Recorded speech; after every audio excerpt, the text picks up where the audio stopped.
Hey guys, what's up? I'm Evan Ross Katz. I'm Senior Style Editor here at Mike.com. I'm joined by a guest I have a lot in common with. We're both from Pittsburgh, Pennsylvania. We went to the same high school. We can both bench press the exact same amount. Joe Manganiello, thank you so much for joining us. Great to see you. Thank you. That's a really strong grip. So before we get into what you're here to talk about today with the NFL, I want to talk about an event that you were at over the weekend for the Global Down Syndrome's Be Beautiful, Be Yourself fashion show. Can you talk about how you got involved with that organization and what it was like being at the fashion show? Well, I was asked to be a part of it, and it was actually a charity that was close to my heart because growing up, going to Mount Lebanon High School in Pittsburgh, which we both attended, Mount Lebanon, when I was younger, had a TV studio. Did they have it when you were there? Yeah, okay, great. Yeah, so they have the TV studio, and I used to borrow cameras, and I would make my own movies with special effects and opening credits, end credits, and everything was edited analog. But anyway, I digress. But the person that ran the TV studio when I was there, her name was Dr. Judy Hulick, and her sister had Down syndrome. And they were really great friends of our family, and we used to spend holidays together. And Christmas Eve, Judy would always have a big party every year, and I would see her sister Carol, who was like my buddy. And Carol was just lit up a room. She was always so happy and so energetic, and she was actually a really great painter. And she passed away a couple years ago. And so when I was contacted about the Global Down Syndrome Foundation and being able to go and help raise awareness and raise money, it was a no-brainer for me because I had this personal connection. That's fantastic. So we're here today to talk about your connection with the NFL. You are the NFL's official fashion ambassador.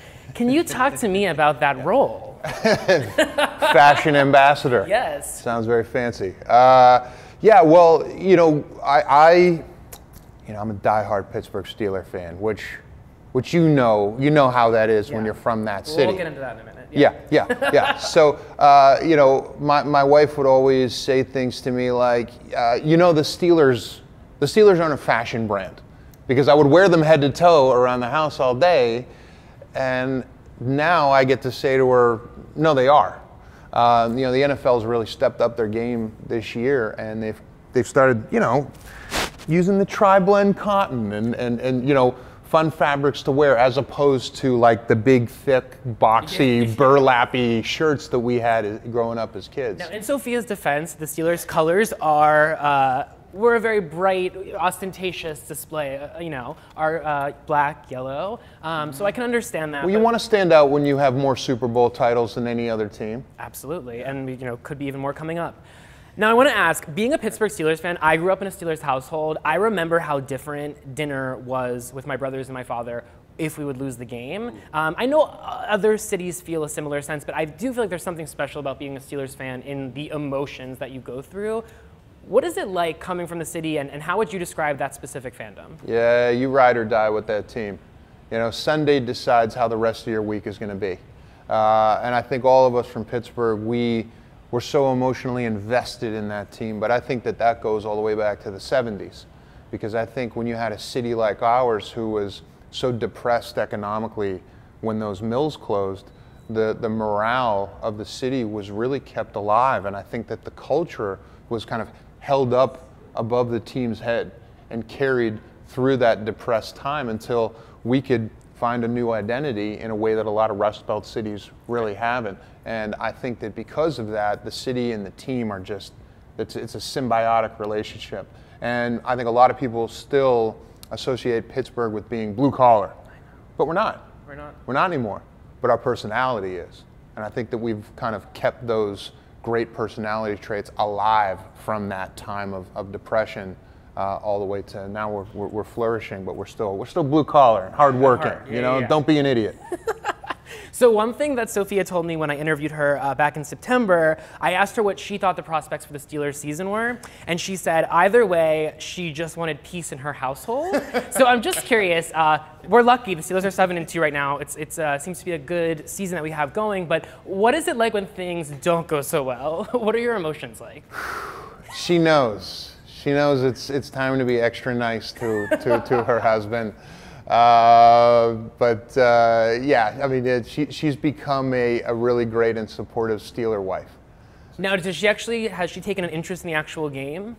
She definitely wants us to win, and is fully behind the Steelers. And you know, the NFL has been nice enough to send her some nice girls Steelers stuff to wear. Yeah, which I've seen on Instagram. So she'll put them on. Yeah. Yeah. So this holiday season, obviously we have Thanksgiving coming up and then Christmas. It's a really great time for gifting. What are some of the items that are currently available that you sort of recommend, especially for girlfriends and wives or non-conventional fans per se? Well, I think this Christmas is going to be a really easy time for girlfriends and wives because they've got all this cool stuff to go buy for their significant other.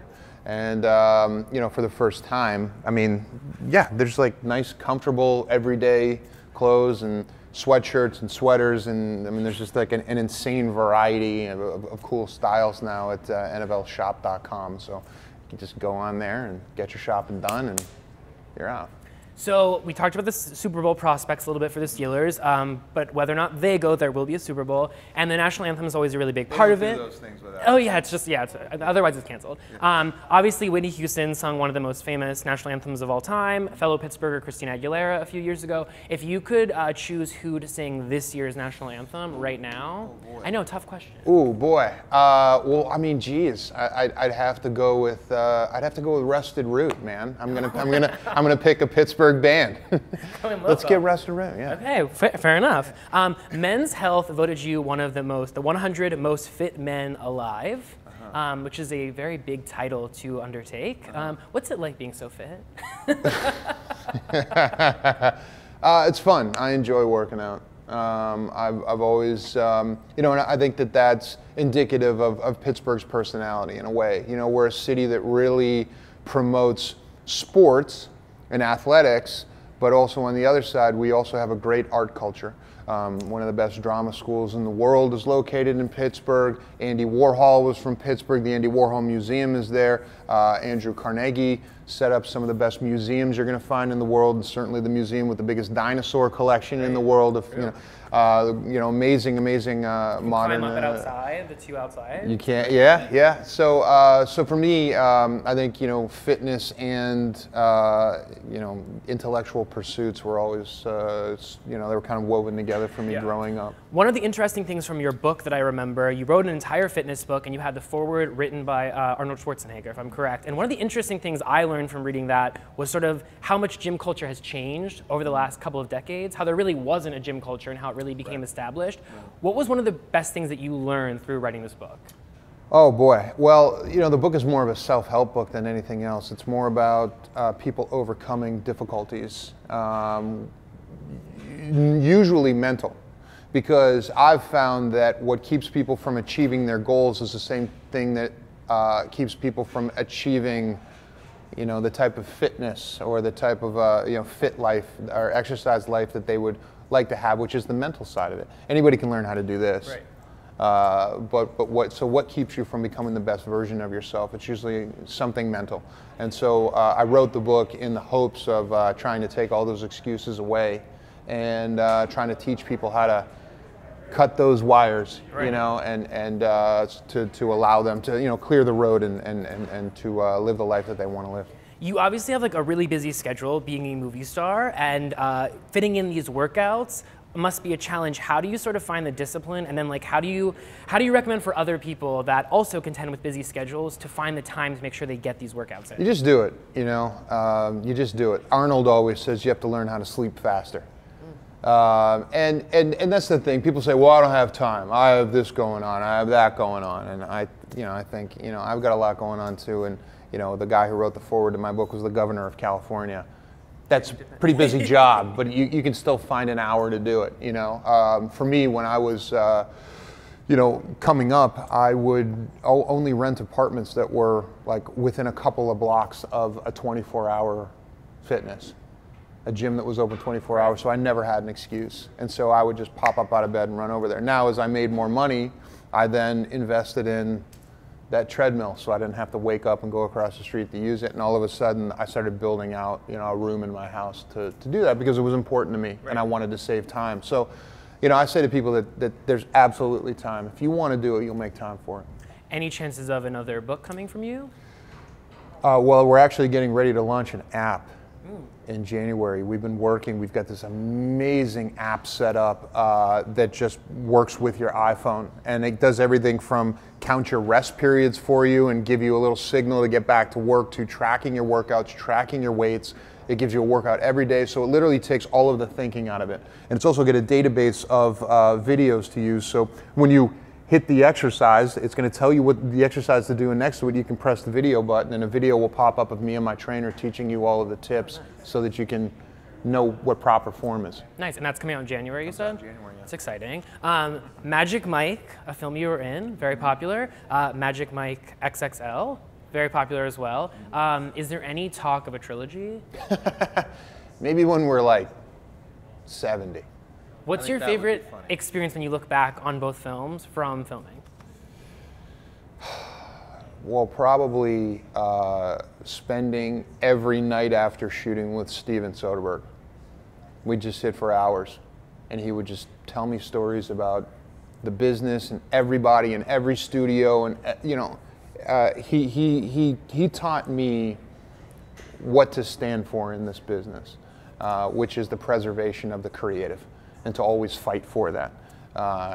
He's such a rebel and such a genius, so it was really like a masterclass in my career to spend months every night just sitting with him talking about, you know, the entertainment industry. I want to harken back for a second to the early days of your career.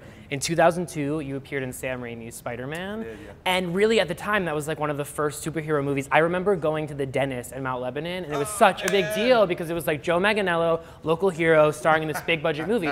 But did you have a sense at the time, because this was really before there was this wave of superhero movies, did you have a sense this would be as big as it was and also kind of create this juggernaut of superhero films? Yes. Yeah, I did. It was the biggest movie ever attempted.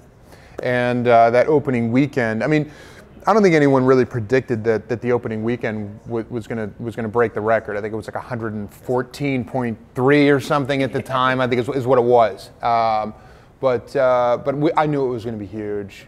You could tell on set that what we were doing was something really special. And I remember having a conversation with John Dykstra, who was the one who made all the special effects for Star Wars, for the original Star Wars, and he was working on, you know, basically digital technology to show a man climbing up a side of a building in CGI that would actually look somewhat real. And I knew that once that happened, I mean, that was it. And were you surprised now when you see there's been countless reboots, both of Spider-Man and of other superhero movies? Is it surprising, exciting to see how this genre has really sustained? Well, it makes me feel old, because I was in like one of the first ones. You know, and the fact that there's been 2 reboots of Spider-Man since, and there's been other Flash Thompsons. It's like, boy, I'm old now. You know, that's how it makes me feel. So my last question: you have appeared in, as we just mentioned, Spider-Man. It's a Marvel movie. Do you have any plans to appear in any future superhero movies, Marvel or otherwise? That's you know, if something were to come my way, in that way, I would happily accept it. And do you have any affection towards like DC Comics, for instance? Sure. I was a fan of DC Comics, and I'm a big fan of Jeff Johns' Batman Earth 1, which is a really great series for anyone who's a comics fan who hasn't read it. I highly recommend it. Cool. Yeah. Well, we look forward to seeing what happens next, and if there's any superhero movies or other movies on the horizon. Yeah. Can't wait. Thank you so much for joining us. If you have more questions or want to find out more about NFL's merchandise, you can visit shop.nfl.com. NFLshop.com. NFL, follow his lead, not mine. But thank you so much for joining us, Joe, and thanks again. Thanks for being here. Have a good Go one. Blue Devils.